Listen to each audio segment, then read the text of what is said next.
começando agora o primeiro episódio do Pode Mais Podcast, apresentado por mim, Liana Chafran. Por mim, Beatriz Carvalho.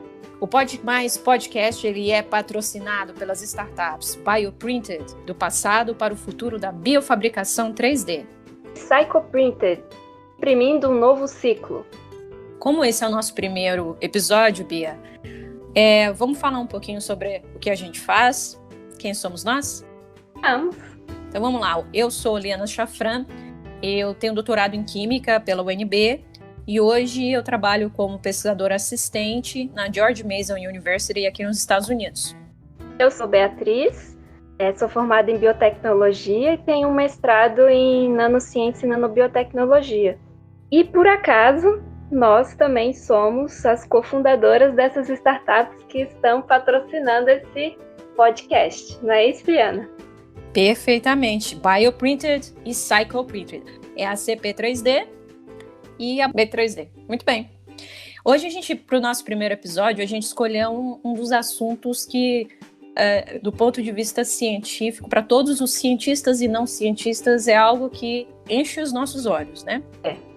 A gente vai falar um pouquinho sobre o lançamento do foguete da SpaceX, que foi realizado no dia 30 de maio, por meio da segunda tentativa. Eles tentaram a primeira vez no dia 27 de maio, mas por conta do clima eles não conseguiram.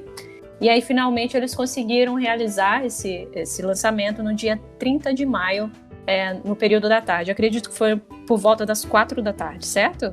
Foi 4h22, se eu não me engano. Horário de Brasília. Horário de Brasília, muito bem. E, Beatriz, por que esse lançamento ele é tão importante e por que ele chamou a atenção não só dos Estados Unidos, não só da NASA, mas do mundo inteiro? Então, acho que foram duas questões, dois pontos chaves, né? A NASA dos Estados Unidos já estavam há, 9 anos sem fazer um lançamento tripulado, né? Então, foi a primeira vez aí, depois de 9 anos, eles conseguiram fazer esse lançamento tripulado junto com uma empresa, uma empresa, né? Então, totalmente comercial. Na verdade, eles não fazem esse lançamento em solo americano, né? Eles não faziam desde 2011, desde julho de 2011, eles não faziam esse lançamento em solo americano, né? E com uma tripulação também totalmente americana, porque antes eles faziam esse lançamento na Rússia, e aí cada cadeira que era ocupada ali para esse tipo de lançamento, para que a gente tenha uma ideia, cada cadeira custava cerca de $80 milhões por assento para a NASA. Exatamente. Então, é uma importância muito grande. Você ter desde 2011, ainda mais os americanos que são extremamente patriotas, então desde 2011 não conseguir fazer um lançamento espacial no seu território e com uma equipe totalmente americana, né? Totalmente estadunidense, em órbita. Isso. E esse lançamento ele foi possível graças a uma empresa, graças a um empresário que resolveu investir um pouquinho dos seus milhões de dólares. Só um pouquinho.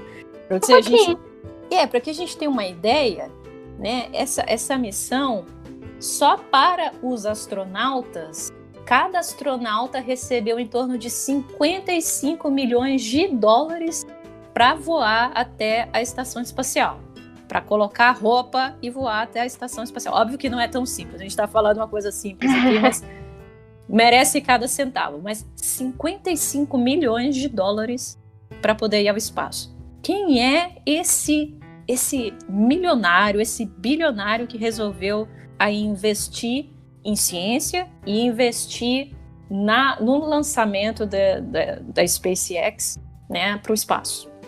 Polêmico, né? O Elon Musk é um bilionário excêntrico, futurista, sempre está envolvido em alguma polêmica.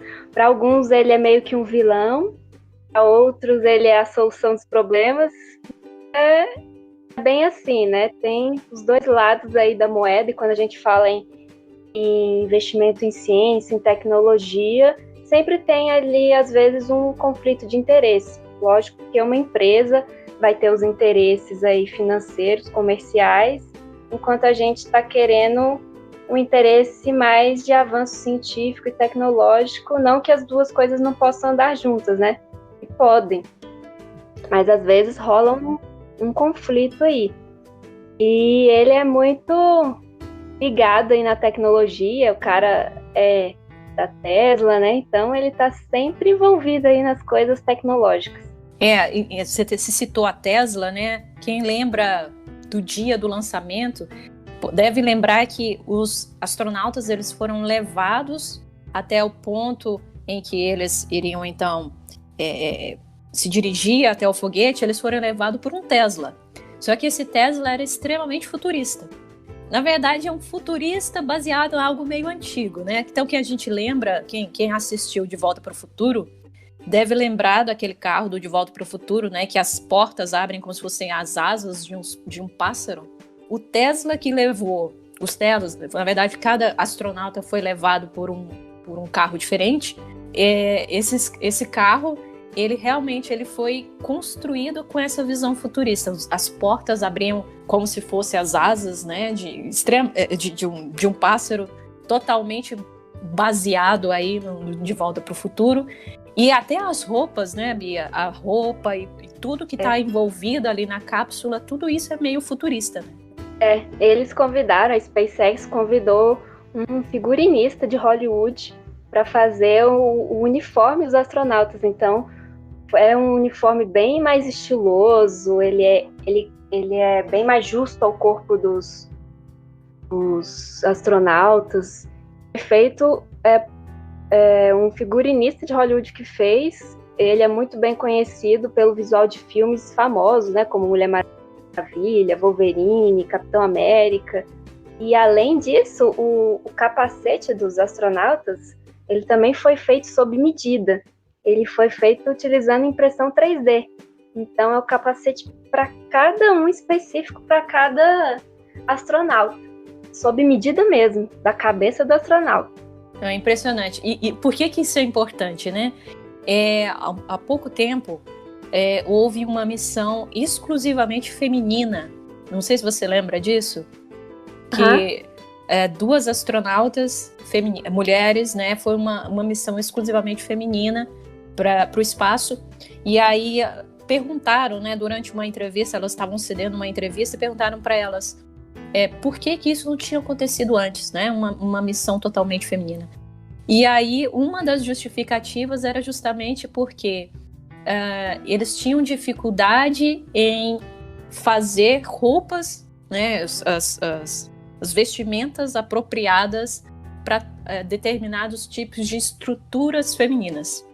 Eu achei isso muito louco, ou seja, eles justificarem que, ok, a gente não está fazendo uma missão 100% feminina o tempo inteiro, porque às vezes essa menina aqui é muito magrinha, então é difícil criar uma roupa para essa menina aqui, então. E aí essa foi uma das justificativas. Agora, com essas tecnologias que estão sendo desenvolvidas pela SpaceX, né, pela equipe do Elon Musk, eu acredito, eu acho que você também, que muitos avanços dentro, não só voltados ali para corrida espacial, mas muitos avanços tecnológicos e científicos que são utilizados hoje em dia nos laboratórios, eles vão ser levados em consideração e eles vão ser implementados daqui a alguns anos. O que você acha? Com certeza.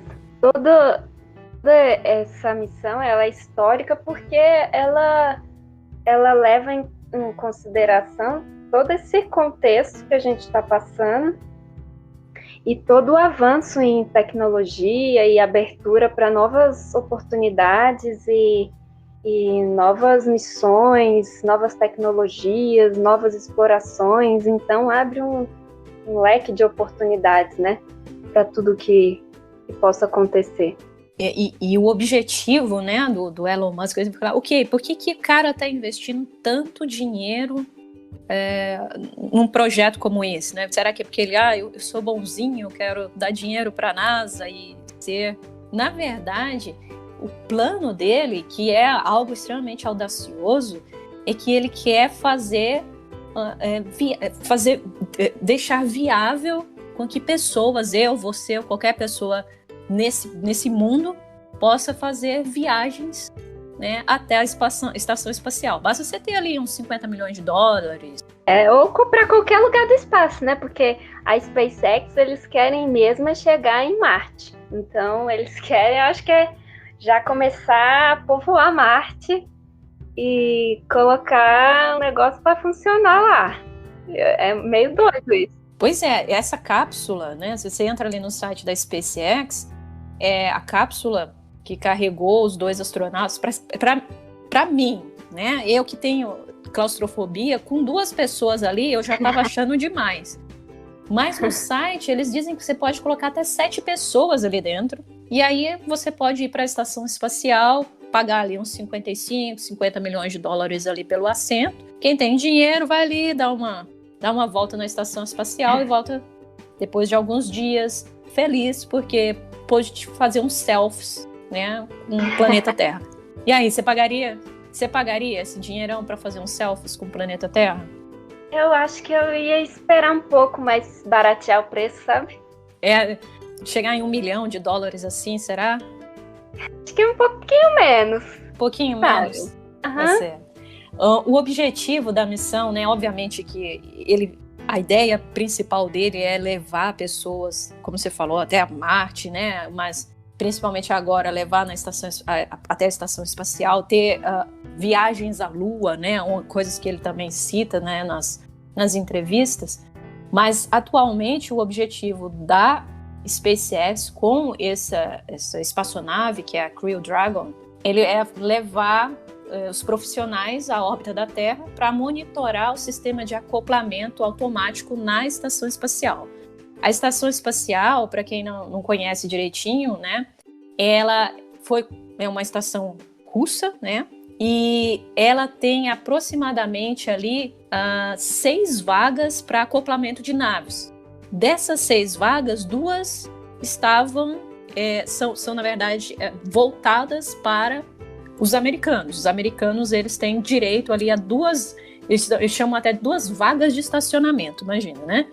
2 vagas de estacionamento nessa estação espacial. Então, a ideia é justamente você poder não só estudar como que ocorre esse acoplamento nessa estação espacial, e além disso, o outro objetivo, obviamente, é poder realizar alguns testes de desempenho com essa Crew Dragon, para que ele possa, então, após todos esses testes, ela possa retornar à Terra. Essa é outra coisa extremamente interessante, né? Essa missão, ela vem aí com essa ideia de você usar a mesma cápsula para retornar à Terra, trazer esses... Tem a questão do mesmo foguete.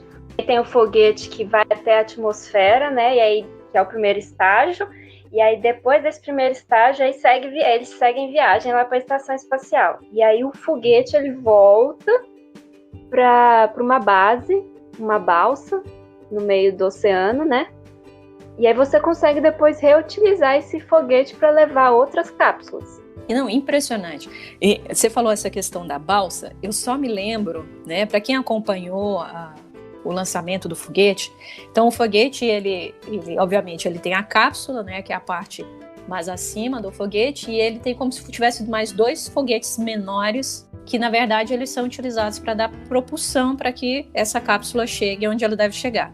Esse primeiro foguete aí, que a gente vai falar de estágios, né? Então, o primeiro estágio, quando ele é liberado ali no momento em que está tendo essa transição, né, para que esse foguete ele possa vencer essas forças gravitacionais. Então, esse primeiro estágio é como se fosse realmente um foguete menor. E aí, você pode controlar a aterrissagem desse foguete, né, desse primeiro estágio que é liberado durante o processo de lançamento do foguete. E foi impressionante, para quem acompanhou, eu fiquei assim, impressionada que o foguete, né, esse primeiro estágio, ele caiu, né, ele aterrissou exatamente no alvo da balsa, que precisaria aterrissar. Assim, coisa de louco. Não, é impressionante, aí você vê, né, que matemática funciona, né, Bia? Matemática... Acho que ciência é importante, né? Acho que educação, ciência, é tudo importante. Vale a pena investir, não vale? Vale. Vale a pena investir. Apesar do Elon Musk ser extremamente excêntrico, como a gente tem falado aqui, a gente tem que agradecer muito pelos seus investimentos, porque realmente vale a pena investir. Eu fiquei maravilhada. Qual foi você também, que eu sei que você acompanhou o lançamento, o que foi que você deixou, que você sentiu que foi mais impressionante ali no lançamento? Eu acho que na hora do lançamento o que me chamou a atenção foi na contagem regressiva, já estava já com o coração na mão. Imagina os astronautas que estavam lá dentro. E aí, quando esse lance do foguete voltar, eu achei muito louco também. Mas outra coisa que eu fiquei ainda muito impressionada também foi na hora da acoplagem. Depois de mais ou menos 19 horas de voo, eles chegaram lá na estação espacial. E aí que eles foram estacionar a cápsula lá na Estação Espacial Internacional. E aí que a gente fica naquela tensão, né? E aí, o que vai acontecer agora, né? E aí deu tudo certo, e aí agora eles vão ficar lá mais alguns dias, né? Até acho que agosto, por aí, eles devem voltar. E aí vai ser outra emoção. Não, e você falou isso, deu quase tudo certo, né? Não sei se você lembra, mas quando eles saíram da cápsula, um deles bateu a cabeça na entrada da estação espacial. Foi uma cena muito interessante, assim, parecia aquela cena de você estar andando para um lado, você não tá vendo e puf, com a cabeça. Depois, quem não viu essa cena, vale a pena acompanhar. Ele meteu a cabeça na entrada, bateu a cabeça na entrada da estação espacial.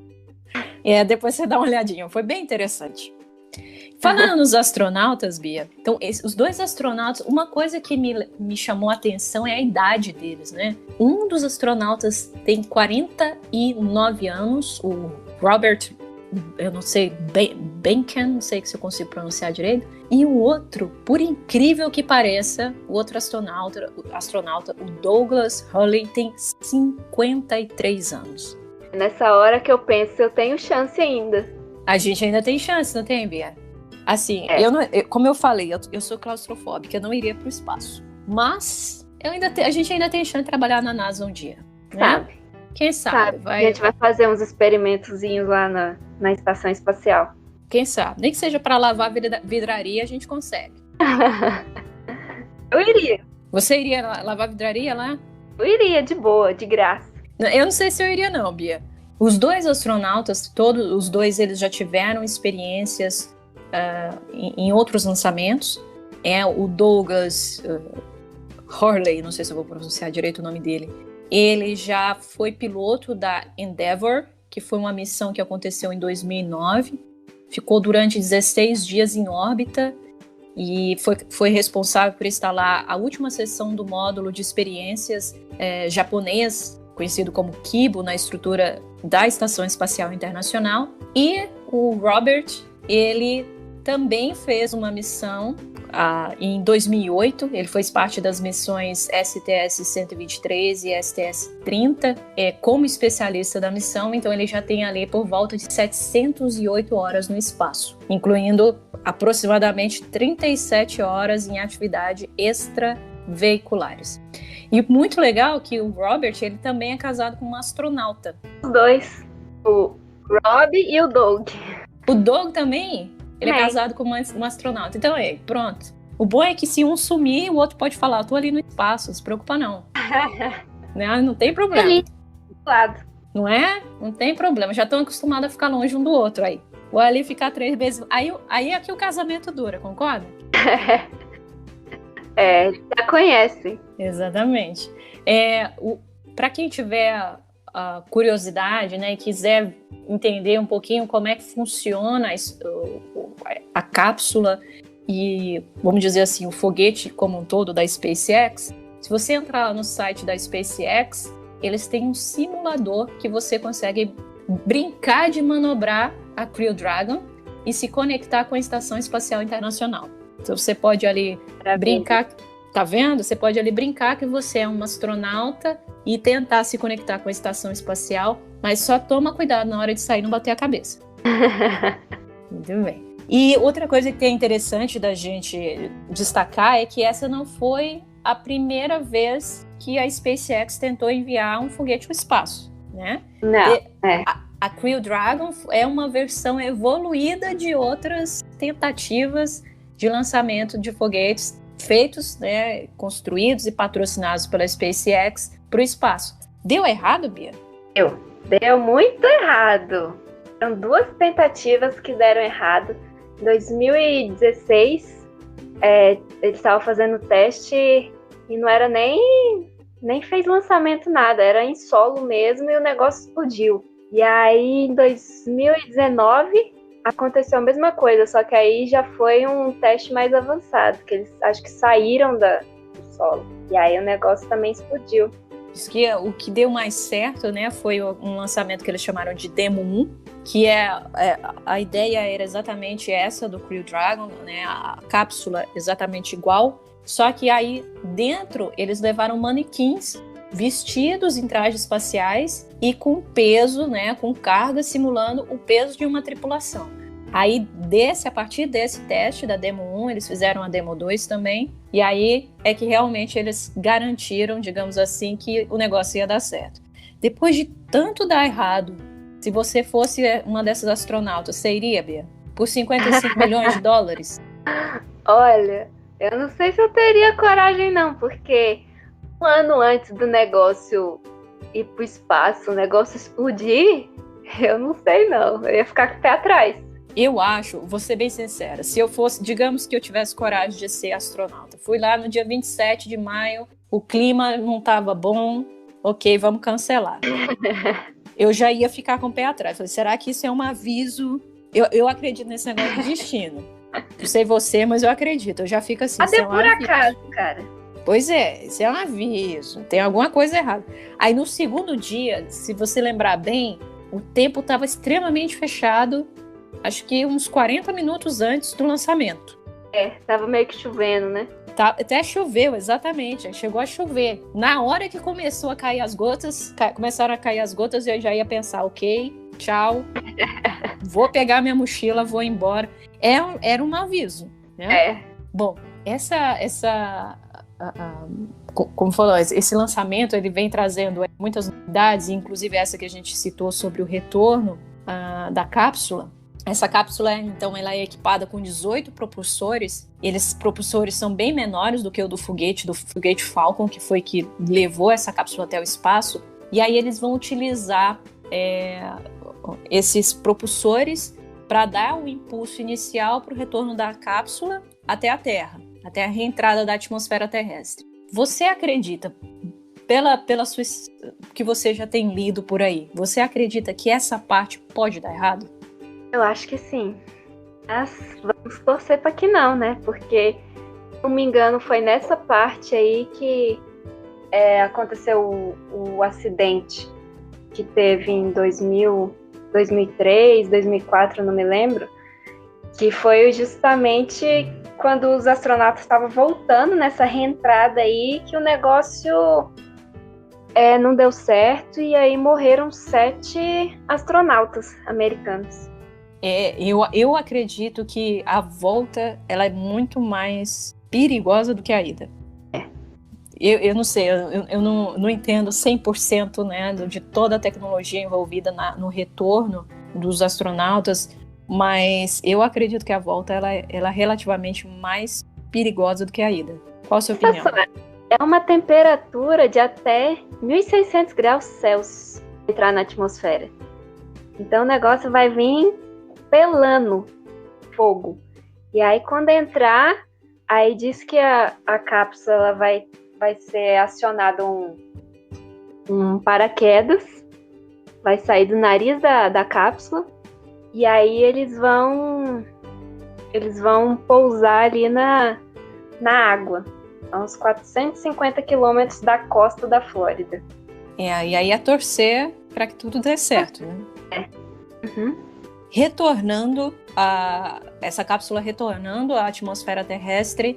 Eu acredito. Bom, a SpaceX já fez história. Só de ter feito esse lançamento, ter dado tudo certo, retornando a cápsula em excelentes condições, eu acredito que a SpaceX vai trazer aí muito mais avanço tecnológico e científico em conjunto com a NASA, e eu acho que a gente vai ver muita coisa interessante ainda pela frente. Vai, é uma nova era. É uma nova era, com certeza. Com certeza. Beatriz, muito, muito obrigada por ser essa companheira aí no meu primeiro episódio do Pode Mais Podcast. Te agradeço bastante pela parceria, sempre parceira, junto aí das nossas startups Bioprinted e Psychoprinted, CP3D. E a ideia do nosso podcast, né, do Pode Mais Podcast, é poder falar um pouquinho de forma mais descontraída sobre os diferentes assuntos, não somente relacionados à ciência, mas tendo a ciência ali como Nosso guia, exatamente. A ciência ali nos guiando nos mais diferentes assuntos. E a ideia é que a gente vá trazendo pessoas que estejam ligadas com a nossa ideia, que possam contribuir com o nosso podcast. Se as pessoas quiserem nos mandarem um e-mail, se quiserem dar sugestões, fazerem críticas, como é que elas podem entrar em contato com a gente? Críticas construtivas, por favor.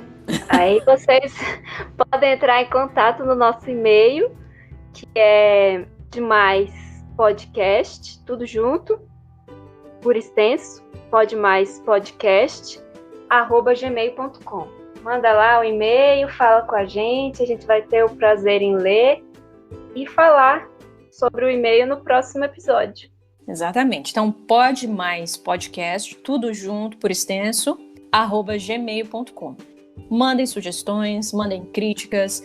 Se você quiser participar de um episódio do Pode Mais Podcast, se vocês quiserem dar sugestões de tópicos a serem discutidos, a gente vai tentar dar o nosso melhor aqui para poder agradar a cada um de vocês, certo?